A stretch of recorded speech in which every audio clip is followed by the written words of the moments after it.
Bonjour, bienvenue sur la chaîne d'Aquila France. Je suis François Fournier. Je suis très heureux de vous retrouver pour cette première vidéo dans laquelle nous allons rencontrer Otávio Reis, un ami brésilien qui vit donc à Campo Grande dans le Mato Grosso del Sul et qui va nous parler du projet d'Aquila au Brésil, de son développement, de son expérience au sein de ce projet, une expérience qui date maintenant de pas mal d'années, et de la manière dont il voit l'évolution et le développement du potentiel humain. Voilà, on se retrouve tout de suite. C'est parti. Alors, Alors, merci à toi de l'invitation et merci pour l'opportunité d'échange là. Et ça fait plaisir d'être là. voilà. Alors, on va essayer de faire un format relativement court pour pas que ça soit trop dense pour une première et puis même par la suite. On aura peut-être des occasions d'aborder des sujets qui demanderont un peu plus de temps. Peut-être qu'on pourra revenir sur certains sujets. Mais dans un premier temps, je vais te demander un petit peu de présenter d'Aquila tel que ça existe aujourd'hui au Brésil. Toi qui es un peu au cœur de cette organisation, de cette association, et qui suit très bien les développements de tout ce qui se passe là-bas au Brésil, mais peut-être aussi un petit peu autour aux États-Unis, en Bolivie, au Paraguay. Voilà. Est-ce que tu peux nous faire une petite présentation générale? Ok. Bon, DACLA, on appelle DACLA Pesquise, ça veut dire DACLA Recherche. C'est un groupe qui a été créé à peu près en 1997 ou 1996. Je suis pas sûr là de la date exacte, mais moi je suis arrivé là-bas en 1997 et au début c'était un groupe qui faisait des recherches sur la thématique et des extraterrestres, des informations qui recevaient des extraterrestres, des échanges là-dessus, de recherches là-dessus et sur le développement des facultés paranormales, la capacité de gérer les champs électromagnétiques autour de toi, à développer une conscience de, pour une meilleure lecture de la réalité, une meilleure interaction consciente des champs quantiques de la réalité. Donc, tu commences à avoir plus de contrôle sur les charges électriques, les champs électromagnétiques de ton corps, pour mieux interagir avec les différentes facettes de la réalité. Et en même temps, il y avait tout un travail de développement, d'interaction avec des consciences venues d'autres dimensions. Au début, c'était ça. Après quelques temps, les groupes ont passé à se partager dans plusieurs sous-groupes là pour de recherches différentes. Donc, on a créé un observatoire avec un télescope différent, avec des lampes qui ont été faites spécialement pour ce télescope-là. On a débuté les recherches sur la Terre convexe et les expérimentations partout dans le monde qui ont été faites, qui ont fait partie du documentaire de la Terre convexe. Il y a eu plusieurs groupes, un groupe de développement de paranormalité, un groupe d'interaction avec les êtres, un groupe pour faire de recherche astronomique, d'autres groupes pour de recherche alimentaire, des groupes pour, pour la partie d'ingénierie, de créer comment dire, des prototypes, des choses différentes, des petits moteurs, des choses qui allaient marcher d'une autre façon. Donc, pour de nouvelles technologies. Donc, il y a eu plusieurs groupes de chercheurs qui sont venus travailler avec nous. Et avec ces groupes-là, on a développé pas mal de choses et c'est pour ça qu'on a aujourd'hui, on a fait les documentaires et qui ont reçu pas mal je ne sais pas si on dit des primes, mais des médailles, on peut dire, c'est comme Oui, ça, des reconnaissances. de reconnaissance de son travail en tant que chercheur. Au début, il était vu seulement comme en tant que paranormal. Et aujourd'hui, il est très reconnu en tant que chercheur et aussi comme un entrepreneur parce que finalement, on a découvert une espèce, un type d'argile kimberlite dans les sièges qu'on a à la ferme. Et donc, on a une entreprise qui exporte des argiles Et on a d'autres entreprises pour faire des briques, pour des constructions, pour pas mal de choses. Donc, il y a un ensemble d'entreprises liées à notre association. Et là, on est en train de créer aussi notre monnaie numérique. Donc, ça s'appelle BDM et qui est en train d'être lancé maintenant aussi. Et ça compose les groupes des chercheurs, une partie des entreprises, et aussi la monnaie numérique et nos endroits d'entraînement qu'on a. Bon, donc là, je te fais un panorama général. Je parle un peu de ma recherche personnelle. Moi, bon, j'ai plusieurs graduations différentes. Donc, je suis financier, ingénieur, musicien, mais aussi thérapeute, analyste comportemental. Et j'ai un master en France en ethnométhodologie et analyse comportementale, où j'ai étudié les comportements des gens et la santé des gens et l'émotionnel des gens liés à la partie des physiques quantiques et aussi aux neurosciences. Et j'ai utilisé cette base-là pour faire des expérimentations sur différents groupes qui travaillent aussi avec la paranormalité, pour la partie émotionnelle, pour équilibrer sa façon d'interagir dans le monde et aussi pour la partie de santé, tout ça. Donc, j'ai toujours été intéressé par ces sujets-là de développement humain. Donc, deux choses qui sont importantes pour moi, c'est la supération. On dit supération en français? Non, pas si. Qu'est-ce que tu dis? Supération, c'est c'est être mieux à chaque jour. C'est des D'amélioration, ouais, d'amélioration. améliorations. Ouais, ça parce qu'on a amélioration ici, mais ça a un autre mot. Donc, il y a une amélioration continue. C'est Croissance. dépasser ses limites à chaque jour. Donc, ça, c'est important pour moi. Et à chaque jour que l'Otavio d'aujourd'hui qui puisse être mieux que l'Otavio d'hier. Et aussi le développement en tant qu'être humain, le développement dans la partie émotionnelle, le développement des sensibilités et facultés extrasensorielles, développement de la santé. Tout ça, c'est important pour moi. Donc, je, je suis passé par plusieurs groupes de recherche déjà.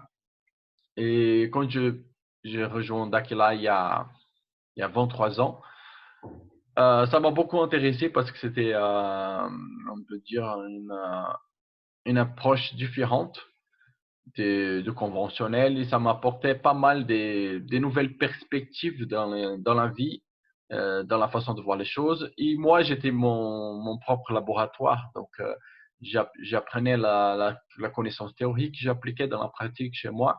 Donc, j'ai pu voir mon parcours de développement, surtout le côté émotionnel. J'étais trop instable émotionnellement, ma santé elle était pas bonne.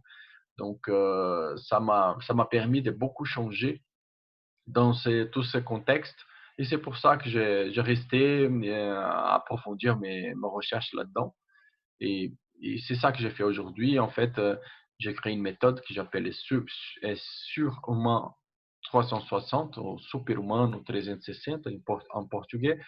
C'est pour utiliser toutes ces techniques pour se surmonter, pour s'améliorer, pour se développer et appliquer dans tous les domaines de la vie. Donc, c'est ça qui m'intéresse, appliquer ça sur moi et après partager ça avec les gens. OK. Merci pour cette présentation. Alors, bon, j'imagine qu'il y a encore plein de choses à dire sur Daquila parce qu'il y a des groupes un peu dans toutes les villes du Brésil. Il y a des groupes dans différents pays, c'est bien ça? Ah oui, avec les années qui sont passées, on a connu pas mal de gens qui sont venus de l'étranger pour connaître nos recherches et nos entraînements. Et il y a eu pas mal de groupes qui ont été créés dans différents pays. Donc, on a un groupe en France, on a un groupe au Japon, on a un groupe aux États-Unis, on a un grand groupe en Espagne, on a un groupe en Suède, un peu plus petit, on a un groupe en Bolivie, Paraguay. Euh, je ne sais pas si je suis en train d'oublier un pays, mais je pense que c'est là où il y a plus de gens. Bolivie, Paraguay, il y a beaucoup de gens. Et on a les grands groupes au Brésil, dans pratiquement tous les États au Brésil. Donc, et certains groupes, on a des endroits de recherche, ça veut dire des fermes qui nous appartiennent, qui appartiennent à notre association. Et on utilise ça comme un endroit pour recherche où on construit nos laboratoires, les observatoires. Et c'est l'endroit aussi où on fait des entraînements aussi avec les gens de la région qui s'intéressent à ces sujets. Ok. Donc, bon, je te pose toutes ces questions. Une des idées majeures hein, de la chaîne, c'est de partager un peu tout le fruit de tes expériences, des nôtres aussi, parce qu'on a un petit groupe en France qui travaillons sur ces thématiques, et de les faire connaître pour que les gens qui sont intéressés par ces travaux puissent nous rejoindre, ou c'est simplement une question aussi de partage d'informations. Donc, toi, tu as vécu pas mal de temps en France, hein. C'est là où on s'est rencontrés d'ailleurs. Ça fait quelques années maintenant. Euh, quel regard tu portes un petit peu sur le développement justement du potentiel humain? Alors là, on ne va pas faire des questions de pays parce que ça n'a pas grand sens, ça dépend des individus. Hein, mais globalement, comment tu expliques, je dirais que globalement, peu de personnes s'intéressent à ces domaines. Quand ils s'intéressent à ces domaines, souvent ce sont des domaines qui sont moqués ou qui sont pointés du doigt. Et c'est pour ça que je parlais de la France, puisque la France a un peu ce côté-là assez méfiant, critique, même s'il y a beaucoup d'ouverture ici. On a un peu l'impression, quand on va au Brésil, qu'on est vraiment un petit peu en arrière de tous les développements qui sont les vôtres. Donc, d'une manière plus générale, comment tu vois, toi, euh, le développement de ce potentiel humain? Comment tu expliques que des gens s'y intéressent et puis d'autres s'y intéressent peu? Qu'est-ce qui fait, en quoi ça peut attirer des gens? En quoi ça peut intéresser? Qu'est-ce que ça peut apporter? Comment on arrive dans ce projet-là? Qu'est-ce qu'on regarde là-dessus? Bon, c'est intéressant ça, cette question. Ça, on peut avoir plusieurs réponses là-dessus. Je pense que notre travail, c'est pour les gens qui sont les différents. Qui sont les différents? Ce sont les gens qui sentent que la vie n'est pas qui naître, étudier, travailler, avoir une famille et mourir. Qui ça a un sens plus profond. Qui sentent qu'il y a quelque chose de plus au-delà de ça. Et qu'on peut vivre la vie d'une autre façon. Parce qu'on a la norme statistique et c'est qu'on considère les personnes normales. Et tout le monde, donc il y a une majorité des gens qu'on dit que ce sont des gens normaux et les gens qui sont un peu à la marge, qu'on va dire que sont les différents. Mais si tu observes bien, les personnes, les gens normaux, ils sont pas vraiment heureux parce qu'ils essayent de s'adapter à la société d'une certaine façon. Et ils vont fuir leur, comment dire, leur, je sais pas les mots en français, des patterns en anglais. Ils vont suivre oui, on dirait un canevas, ils vont suivre le moule, quoi. Le, Ouais, les moules, donc, ils ils vont être avoir un moule de la société. Ils vont laisser tomber leur essence originale. Et chacun a son essence originale, ce qu'il est pour de vrai. Et on oublie ça pour essayer de se modeler pour la société, pour la famille, pour les gens. Et finalement, on est en train de vivre la vie que les autres veulent qu'on vive, mais pas la vie que nous, on souhaite. On souhaite. Donc, ça, c'est une première chose que les gens qui sont différents, les gens qui sont dimensionnels, qui sont des consciences qui, d'une certaine façon, sont venus d'ailleurs, de l'extérieur de la planète Terre, quand ils sont venus habiter ici et vivre ici. Et ce sont des gens qui s'intéressent à ça de façon générale. On les appelle dimensionnels. Ils sont différents. Donc, ils cherchent quelque chose de différent. Et ils ont quelque chose de différent dans le cœur. Ils ont une sensation d'angoisse, comme s'il y avait quelque chose qu'ils cherchaient qu'ils n'arrivent pas à trouver. Donc, d'abord, c'est diriger vers ces gens-là qui ont envie d'un éveil de conscience, qui de voir la vie d'une autre façon, de se travailler d'une autre façon, et de pouvoir regarder les choses et penser, et je peux avoir un autre regard. Je peux faire autrement. Donc, d'abord à ça. Ensuite, pour la France, c'est intéressant. Il y a une chose que j'ai. La France, moi j'habitais 10 ans en France. C'est un pays que j'aime énormément. Et j'aimerais même pouvoir visiter plus, beaucoup plus. Et, mais la France aujourd'hui a une caractéristique que je trouve intéressante. Euh, dans les passés, la France était un des gros berceaux des sciences occultes, de l'ésotérisme, des, des, des géométries sacrées, de toutes les choses. Il y a des grands génies, des sociétés secrètes qui ont habité en France. Pas mal des informations qu'on a dans toutes les sociétés secrètes aujourd'hui, elles sont apparues d'abord en France, ont été étudiées en France. Donc c'était un gros berceau de la métaphysique, de chercher des choses au-delà de la norme, au-delà du conventionnel. Et il y a eu un moment, on ne sait pas exactement qu'est-ce qui s'est arrivé en France, que les pays, il est parti dans une telle rationalité et après il a commencé à créer des lois, des dérives sectaires, ceci, cela, tout devient une secte, tout est dangereux et les gens ont laissé beaucoup de côté les sentir et, et ils ont commencé à marcher plutôt dans la question mentale, rationnelle, dans la rationalité. Donc aujourd'hui, bizarrement, un des pays où ça a plus été fomenté, où c'était plus de graines ont été plantées sur le développement des champs énergétiques, des neurosciences, de la physique quantique, même dans les passés avec d'autres langages. Aujourd'hui, c'est un pays où beaucoup de gens sont très fermés vis-à-vis de ça. Donc, les gens qui s'intéressent à ça sont plutôt vus comme des vilains petits canards, je pense. Donc, quand j'étais en France, c'est l'impression que j'avais quand je parlais de ça aux gens dans les réunions et tout ça, jusqu'au moment où j'ai commencé à trouver d'autres personnes qui s'intéressaient à ça. Mais ils étaient plus difficiles à trouver qu'ici au Brésil, je trouve. Donc, c'est un moment où sûrement il y a beaucoup de gens qui se sentent aussi les vilains petits canards. Il y a beaucoup de gens en France qui doivent se sentir différents, isolés, parce que c'est pas la majorité des gens qui sont ouverts à ça, à ce genre de choses, à ce genre de sujets. Même si au Brésil, c'est pas la majorité des gens qui sont ouverts à ce genre de sujets non plus. Mais les gens ici au Brésil, ils sont pas très fermés sur les religions qu'ils suivent. Par exemple, si quelqu'un est catholique, il va visiter toutes les autres, il mélange tout, il est ouvert à tout. Donc, il a une ouverture d'esprit un peu plus grande, je trouve. Euh, mais ça devient un mélange aussi tout perdu. Il y a moins de méthodes, Ouais. c'est moins carré. Donc, il y a du bon et du moins bon dans les deux. Donc, je trouve que les deux pays ont des choses merveilleuses, les deux peuples ont des choses merveilleuses, ils ont des choses à être travaillées. Et, et donc, en France, aujourd'hui, c'est un moment où sûrement il y a beaucoup de gens qui se sentent isolés, qui achètent des bouquins, pas mal de bouquins qui parlent de spiritualité, de conscience qui viennent du Canada, parce que même en France, la majorité des choses ne sont plus publiées là aujourd'hui. Il y a beaucoup de choses au Canada, dans d'autres pays qui sortent en français.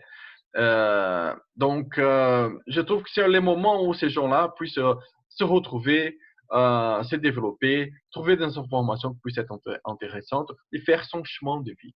Parce que l'objectif, c'est pas créer des groupes. L'objectif, c'est que la personne, elle développe elle-même. Bon, bien sûr, c'est plus facile en groupe parce que quand tu as un groupe, les gens commencent à travailler ensemble et c'est plus facile. Un va pouvoir aider à moduler l'énergie de l'autre et l'énergie du groupe, elle devient plus forte que l'énergie d'une seule personne. Mais l'objectif, c'est que ces gens-là, ils ne se sentent pas seuls et qu'ils arrivent à trouver leur chemin de vie pour être plus proches de leur essence originale et sortir de cette euh, obligation d'être quelqu'un de normal.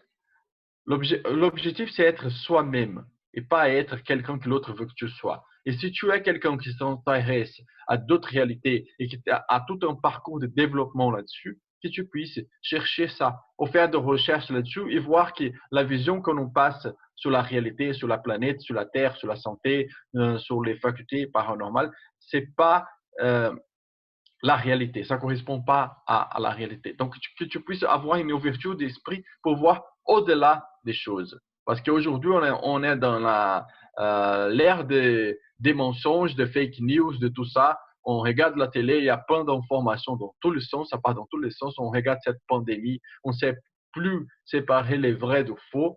Donc, il y a beaucoup de manipulations. Donc, que tu puisses regarder au-delà, savoir ce qui se passe derrière la scène de théâtre. Oh, oui, ok, Je ne merci. sais pas si j'ai répondu à ta question.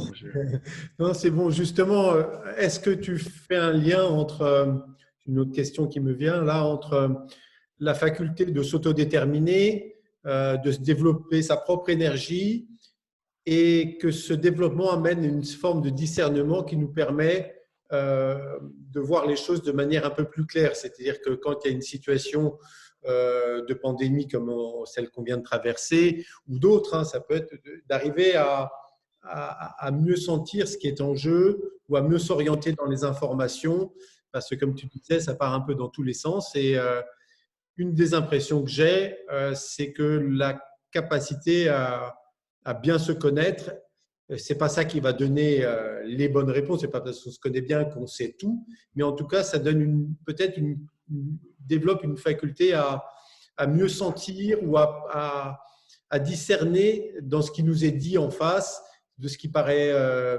on pourrait dire, plausible, probable, sérieux ou au contraire pas sérieux. Est-ce que le développement du potentiel amène aussi à cela? Oui, la question c'est qu'il faut apprendre à s'orienter dans ta réalité. Étant donné qu'on est tous des co-créateurs de la réalité, donc il faut savoir s'orienter dans la réalité. Et qu'est-ce qui se passe dans le monde? Aujourd'hui, on a, par exemple, les industries qui fabriquent les engrais chimiques avec plein de poisons sont les mêmes qui vont nous vendre les médicaments. Et ils sont les mêmes qui parfois sont liés à des entreprises qui vont être liées à l'alimentation. Donc, on est un peu empoisonné partout. Et ça, bon, on le sait tous. Et cet empoisonnement des nourritures très chimiques, très industrielles, fait en sorte que notre corps, il oscille beaucoup la santé, mais pas que la santé. Ça va baisser notre fréquence vibratoire, ça va faire osciller notre émotionnel et ça va nous faire perdre la clarté mentale. Donc, et tout ça bloque aussi le développement des facultés extrasensorielles, de l'intuition et tout ça. Et donc, là, on est vulnérable même aux ondes électromagnétiques qui sont émises des appareils qu'on utilise, la télévision et les médias, la propagande et tout ça. Ils vont facilement nous convaincre de tout et nous manipuler. Et donc, quand l'alimentation est mauvaise, la santé devient mauvaise, l'équilibre émotionnel devient mauvais, la clarté mentale, elle disparaît. Et là, les champs vibratoires, ils vont aussi vibrer dans des basses fréquences. Et c'est plus facile à être manipulé par les ondes des appareils de télé et des messages subliminaux qu'on va recevoir. Donc, on est facilement manipulable. On difficilement arrive à avoir une perception de la réalité, ce qui est plus clair. Quand on commence à vouloir se développer, la première chose qu'on demande, c'est faire des exercices physiques, améliorer ton alimentation. Pourquoi? Ça va améliorer le métabolisme de ton corps, ça va baisser les niveaux de toxines. Avec ça, ton champ vibratoire commence à être plus élevé. C'est plus facile à commencer à développer des facultés extrasensorielles. Mais il y a aussi un effet très bénéfique d'équilibre plus grand émotionnel. Ton émotionnel, il va osciller beaucoup moins. Et ça t'amène à un état de plus de clarté mentale.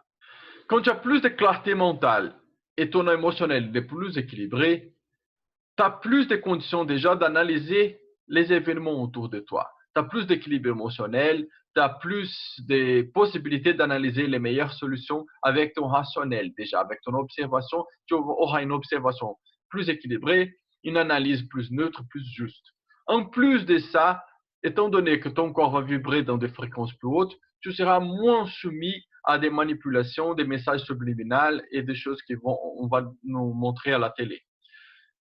Et pour finir, étant donné que ton corps il sera dans des meilleures conditions, ton équilibre émotionnel et mental aussi, c'est plus facile quand tu t'entraînes aussi à développer des facultés extrasensorielles. Donc, en plus d'avoir une meilleure analyse rationnelle de la situation, tu peux utiliser aussi ton intuition pour les sentir. Sentir ce qui va à ta faveur, sentir ce qui est bon pour toi, et tu vas avoir plus de filtres rationnels et de sensibilité pour observer les choses et savoir qu'est-ce qu'il y a qui était convenient ou qui est inconvénient. Oui, ok. Comment tu... Bon, il y a beaucoup de gens qui ne savent pas trop ce que c'est que les... moi, quand je leur parle de facultés paranormales ou pas extrasensorielles, ils ne savent pas trop de quoi je parle. Et surtout, quand je commence à parler de ce que c'est, ils n'établissent pas le lien entre ce développement-là et l'apport de ces facultés dans le quotidien. Est-ce que tu peux dire quelques éléments justement? Parce que pour certains, ils vont dire, par exemple, je te donne un exemple, j'avais fait des entraînements, tu sais, pour tordre les métaux, tu sais, transformer le rapport avec le métal. Bon, avec des entraînements, on y arrive très bien. Et j'en avais parlé à un ami qui me dit, oui, mais ça te sert à quoi? Maintenant, bon, tu as juste tordu le métal et après. Et donc, il y a Oui, un peu rationnel. Et puis, comment tu fais le lien avec justement ce que ça apporte concrètement pour les gens? la paranormalité, c'est pas quelque chose lié à des fantômes, à des choses d'autre monde. La paranormalité, c'est tout simplement apprendre à, à équilibrer les fréquences d'ondes de ton cerveau de façon consciente. Donc, quand tu travailles les hémisphères du cerveau de façon consciente, tu commences à interagir dans d'autres réalités et à ouvrir d'autres sens en plus des 5 sens que tu as. Donc, à quoi ça sert? Déjà, c'est mieux si avec les 5 sens, on a une perception de la réalité autour de nous. Quand on a d'autres sens en plus, on a une perception beaucoup plus grande de la réalité. Donc, on arrive à mieux percevoir ce qu'il y a autour de nous. Déjà, ça commence par là, avoir une meilleure orientation dans la réalité, dans ta vie, pour savoir où tu veux aller, et pourquoi et comment, et avoir des meilleurs sensors de lecture de cette réalité. La deuxième chose, par exemple, la capacité de tordre des métaux. Les gens peuvent dire, ça sert à quoi? Déjà, la question elle est très limitée parce que les gens sont même pas capables de penser que si tu développes une capacité d'interagir mentalement avec la matière, ça veut dire que ça va beaucoup augmenter ton pouvoir mental et ta capacité de co-créer dans ces mondes. Donc, ça veut dire que la force de ta pensée elle est beaucoup plus grande. Les choses que tu penses, tu vas attirer vers ta vie. Donc, ça sert à quoi? Ça sert à tout. Ça sert à attirer les choses, les opportunités que tu veux dans ta vie. Ça sert à attirer des gens qui peuvent t'aider euh, avec de nouvelles connaissances. Ça sert à, à générer de la prospérité. Ça sert à apprendre à générer une énergie qui peut aider à guérir les gens, équilibrer les champs électromagnétiques des gens avec du bien-être. Donc, ça sert à énormément de choses. Ça sert à tout. C'est le pouvoir de faire marcher ton étincelle divine chez toi et co-créer ton propre univers et pouvoir, avec ça, apprendre aux gens à faire ça et aider pas mal de gens. Donc, c'est pas qu'il y a à tordre en métal. Je trouve que ça, c'est une opinion très, très limitée de quelqu'un qui ne veut pas voir au-delà, qui vraiment a juste envie de critiquer le travail de l'autre qui est en train de se développer. Parce que ça sert à beaucoup de choses. Ça sert à aider beaucoup de gens. Ça sert à t'aider dans ta vie. Ça sert à t'orienter. Ça sert à tirer les choses que tu veux. Ça sert à générer les fréquences de tout ce que tu veux dans ta vie. Donc, ça sert à tout. Alors, j'ai une autre question qui vient, c'est bon, c'est ça, c'est certaines personnes qui me disent, mais justement, ces facultés-là, si elles existent, pourquoi on ne les a pas? Tu vois ce que je veux dire? C'est-à-dire Ouais, qu'elles partent d'un schéma inverse de pensée qui dit que puisqu'on ne l'a pas, c'est qu'elle n'existe pas. Ou si on ne l'a pas, euh, on n'a pas à les développer. Donc, tu vois? si on a un corps physique, pourquoi on n'a pas le corps d'Arnold Schwarzenegger quand il a fait Conan? Hmm. c'est parce qu'on n'a pas travaillé. Donc, c'est pas la question de pourquoi on n'a pas, c'est pourquoi on s'entraîne pas. C'est comme la musculation. Si tu veux être fort, c'est pas en étant sur le canapé que tu vas dire si j'ai mes muscles là, pourquoi je suis pas comme Rambo et comme Arnold Schwarzenegger? Pourquoi?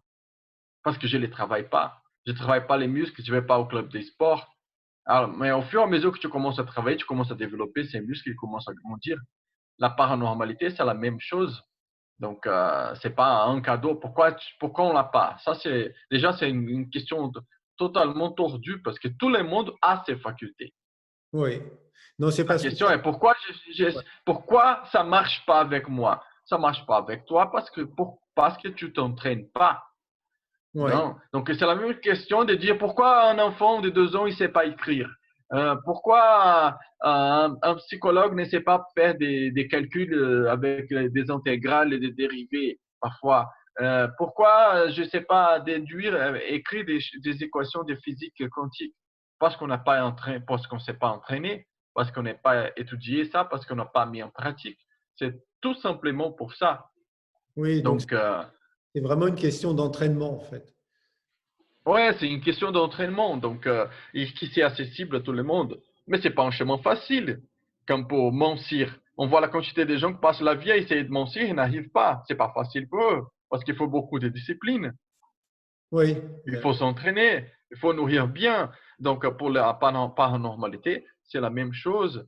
Donc il faut s'entraîner. Ce que je peux assurer, c'est que si tu t'entraînes beaucoup, tu vas avoir des résultats. Mais il y a des gens qui vont me dire, j'ai fait des consultations avec les gens individuels pour voir les champs de la personne, comment elles peuvent se développer plus facilement. Et parfois, on passe des exercices à la personne et elle va me dire, écrire un message 10 jours après en disant, voilà, je me suis entraîné 5 fois dans ces 10 jours et j'ai pas les résultats. Mais attends, tu as appris à écrire en 5 jours, tu deviens musclé en 5 jours. Qu'est-ce que tu fais en 5 jours? ouais, Donc, c'est un processus, et comme tous les processus. Et les gens utilisent ça comme une excuse pour ne pas avancer. Mais il oui. faut avoir une discipline, il faut avoir le focus, il faut avoir les disciplines, il faut s'entraîner. Si on ne fait pas ça, ça ne vient pas comme cadeau. Oui, oui, ça, j'en sais quelque chose. Enfin, ça fait quelques années, mais bon, je confirme qu'il y a des résultats, hein. Donc, c'est beaucoup une question d'entraînement. C'est quelque chose que, dans l'esprit de beaucoup, qu'on a tendance à oublier, hein. C'est-à-dire qu'on imagine, il y a une sorte de fantasmagorie dans ces domaines où on imagine que c'est un pouvoir qu'on a d'un coup, on débloque et puis d'un coup, on sait faire quelque chose. Ça peut arriver, mais c'est extrêmement rare, ça. J'ai très, très rarement vu. Et généralement, c'est que la personne l'a travaillé bien avant. Euh, donc, c'est un peu comme une personne qui est douée au piano. Il y a des gens, moi, j'ai déjà eu j'ai vu des jeunes enfants qui étaient très doués en piano. Bon, bah, c'est une sorte de don, mais après, de toute façon, c'est comme toute chose, s'ils ne le travaillent pas, ça va rien donner. Ouais, voilà, certains ont plus de facilité, mais il faut travailler de toute façon. Voilà, donc, alors on va continuer toujours sur Dakila. Euh, bon, en France, il y a un petit groupe que tu connais, hein, puisque on est souvent en contact avec toi. Dans les travaux que nous développons ici, comme au Brésil, comme partout, il y a un très fort lien avec la nature, c'est-à-dire que le développement des technologies, le développement des facultés, beaucoup de choses se font dans la nature, ce qui prête parfois à confusion dans l'esprit de certains parce qu'ils pensent que le développement justement de l'avancement, le progrès se fait nécessairement avec de la grosse informatique, avec des technologies de laboratoire. Et quand on aborde nos disciplines, on en vient beaucoup à pratiquer dans la nature avec, avec le corps, avec la perception, avec des mentales. Est-ce que tu peux donner quelques éclairages là-dessus? On a l'habitude aujourd'hui d'utiliser les technologies pour nous aider et finalement, ça va nous biaiser notre développement parce que, par exemple, avant, je savais les numéros de téléphone de plus de 200 personnes par cœur. Parce que j'avais un agenda où je regardais et tellement j'appelais les gens, je savais 200 numéros par cœur. Aujourd'hui, je ne sais même pas le numéro de ma copine. Ouais. Avant, on prenait des cartes et on arrivait n'importe où parce qu'on n'avait pas de GPS. Aujourd'hui, je ne suis pas capable d'aller dans les centres-villes sans les GPS parfois. Donc, les technologies sont un confort qui finissent par nous laisser dans la zone de confort et comme ça, on ne développe pas. Sauf que nous, notre corps, il est aussi une technologie. Et cette technologie, pour qu'on apprenne à l'utiliser, il faut pratiquer. Et, et dans la nature, il y a aussi des êtres de la nature, des champs vibrationnels de la nature. Et c'est plus facile pour s'entraîner dans la nature parce que ça va travailler nos champs énergétiques d'une façon différente que quand on est dans la ville. Et comme ça, on apprend à faire marcher cette technologie qui est notre corps, d'une fréquence bio-neurale, et on apprend à utiliser cette machine. Après, avec le temps, on arrive à faire les mêmes entraînements dans la ville. Mais au début, c'est plus facile dans la nature parce qu'on compte sur les champs énergétiques de la nature et les êtres de la nature aussi, qui font partie de tous ces systèmes-là. Et ça nous aide beaucoup à nous reconnecter avec nous-mêmes et à développer plus facilement nos facultés. Oui, ça c'est un point qui ressort beaucoup, c'est la difficulté pour certains de comprendre que dans ce travail-là, le développement de notre personne, de notre être, implique aussi une sensibilité peut-être avec l'énergie de la nature, mais pas que la nature au sens euh, euh, écologique, simplement le contact avec la nature et les partenariats aussi qu'il peut y avoir avec d'autres êtres, d'autres dimensions. Ça paraît très, très abstrait pour beaucoup de gens ici. Et pourtant, bon, nous, on l'a expérimenté, donc on le vit, mais ça reste quand même quelque chose de compliqué. Est-ce que ça vient du fait qu'on a une perception très réduite de notre réalité et que du coup, tout ce qui est autre dimension, bah, ça nous semble plutôt de la science-fiction, ou c'est parce que ça, là encore, c'est un manque de pratique, mais à la base, comment on pourrait faire pour que les gens qui aient envie d'aller expérimenter cela, parce que pour eux, c'est compliqué déjà, ne serait-ce que d'y croire. Donc, j'ai l'impression que la croyance a un rôle important au départ. Donc, qu'est-ce que tu pourrais nous dire là-dessus? Honnêtement, on ne peut rien faire et on ne doit rien faire.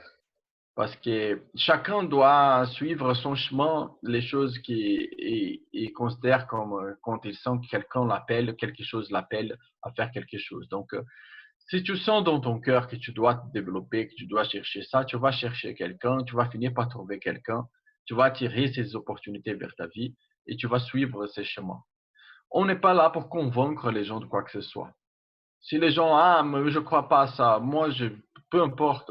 Il y a une fois, une personne, elle est arrivée dans un barbecue où j'étais et elle m'a posé la question suivante. Pourquoi je dois suivre votre groupe?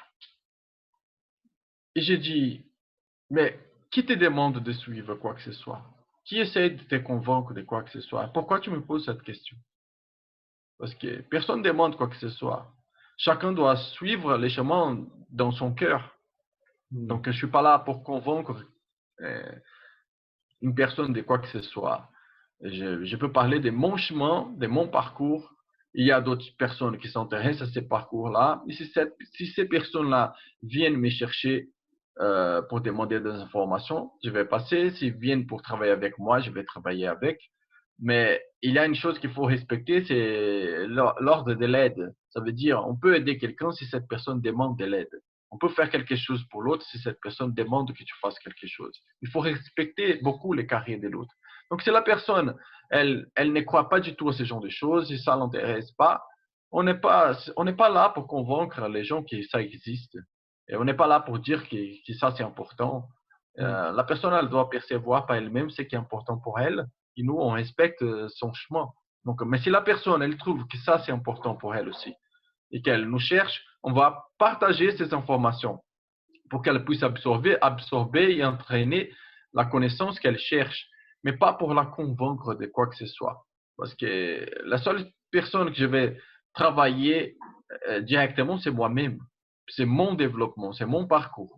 Donc, on doit être l'exemple de ce qu'on dit aux gens. On se développe, on applique la méthodologie sur nous-mêmes. Et après, si les gens nous regardent et disent, ah, tiens, il a bien développé ceci, il a amélioré ses émotions, il se relationne d'une meilleure façon avec les gens, il a généré de la prospérité, il a une autre perception de la réalité. Je veux aussi faire ça. Là, on partage les choses parce qu'elle veut suivre ce chemin, mais pas parce qu'on va la convaincre. On n'est pas là pour convaincre les gens de quoi que ce soit. Au contraire, on doit apprendre à respecter les choix des gens. Si tout le monde dans cette planète respectait vraiment les choix des gens, on n'aurait pas de problème et pas de guerre. Oui, oui, c'est quelque chose qui vient, voilà, qui est aussi très présent. Enfin, dans le groupe en France, on fait attention à cela. Du reste, dans le groupe d'Aquila France, l'objet des vidéos et du partage d'aujourd'hui et des futurs partages, c'est pas d'attirer les gens. Je te rejoins, nous, on n'a pas besoin qu'il y ait plein de gens qui viennent, qui adhèrent ou qui suivent les travaux. C'est simplement, par contre, l'envie de partager un peu le fruit de nos travaux. Parce que en se consultant ici avec les quelques personnes qui travaillent, on s'aperçoit que de se sentir soutenu, c'est de savoir qu'on peut aussi faire des travaux en groupe. Par exemple, samedi prochain, tu sais qu'il y a des travaux. C'est très, très motivant. Et parfois, quand on est vraiment seul dans ce travail-là, c'est aussi bien, ça n'empêche pas de faire, mais ce n'est pas toujours facile parce qu'on se confronte beaucoup à des formes d'opposition, parfois de moquerie. Alors, ce n'est pas grave quand on a un certain âge, une certaine maturité, mais quand on est adolescent, par exemple, on peut être très influencé par le regard des autres et d'avoir accès à un certain nombre de partage d'expériences. Nous, on estime que c'est positif. C'est en cela qu'on fait ce partage aujourd'hui. Et donc, parce qu'à la base, faire des vidéos, c'est pas mon aspiration première, bien sûr, ni la tienne, je suppose. Mais si ça peut encourager les gens dans leur propre processus, encore, tu vois, je te témoigne. Là, j'ai eu un SMS d'une amie qui est sortie du confinement après 2 mois, qui est revenue à Paris et qui m'a envoyé un message en me disant qu'elle se sentait un petit peu perdue suite à ce confinement qui a certainement fait travailler pas mal de choses et on sent bien qu'il y a une recherche en elle et qu'elle n'arrive pas à trouver dans le cadre qui lui est donné. Donc, je pense que ça peut être encourageant d'avoir des personnes simplement qui témoignent. Voilà, donc je te laisse la parole là-dessus. Je pense que euh,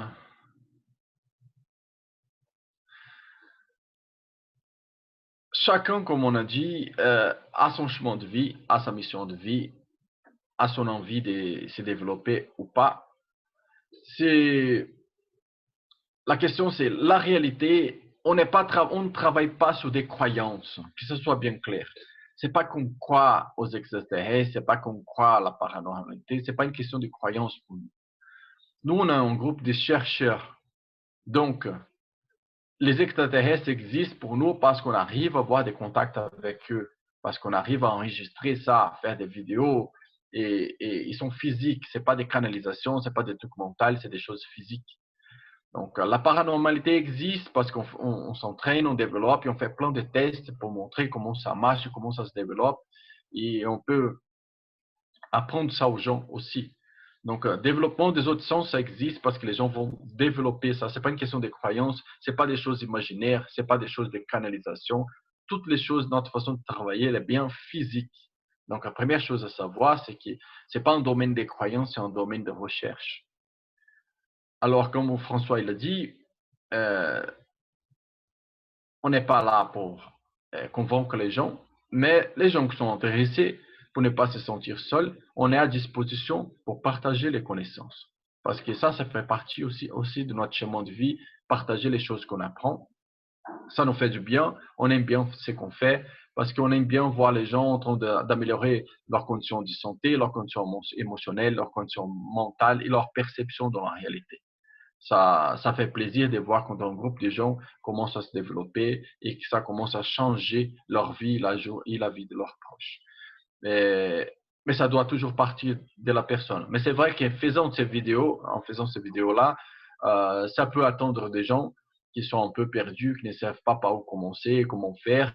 Et de temps à autre, on peut aussi passer ici des exercices, des entraînements et des choses pour que les gens puissent apprendre à travailler ça et à se développer. Parce que si tout le monde se développe dans sa sensibilité et apprend à respecter soi-même et respecter les autres, on arrive finalement à avoir une réalité plus positive pour tous. Ok, bon, ben, écoute, on va clôturer cette première émission là-dessus. C'est une introduction parce que dans les futures émissions, et on abordera peut-être des thèmes plus spécifiques, par exemple sur telle ou telle faculté, tel ou tel développement, par exemple sur l'émotionnel, la fonction des émotions dans le développement de l'énergie, la fonction du mental, la fonction de l'entraînement, en quoi consiste un entraînement, des descriptifs, le contact avec d'autres civilisations, des extraterrestres, comment ça se passe, les expériences qui peuvent être faites, qu'est-ce que ça peut apporter, le développement en fait de tout ce qui est vécu de manière assez intense, j'ai l'impression, au Brésil. En France, encore une fois, on est un tout petit groupe, mais on a toujours continué finalement depuis toutes ces années-là, et puis on arrive à notre manière à avoir aussi certains développements, certains résultats. Et donc, une des idées, c'était aussi de faire venir, d'importer du Brésil un peu toutes vos expériences, les tiennes et puis celles des personnes que tu côtoies là-bas, parce qu'en France, c'est vrai qu'on est un petit peu plus isolé et l'Internet permet de partager. Alors, sur une prochaine émission, on abordera donc ces thématiques-là. Je voulais te remercier au nom d'Aquila France, au nom de toutes les personnes qui étaient très enthousiastes.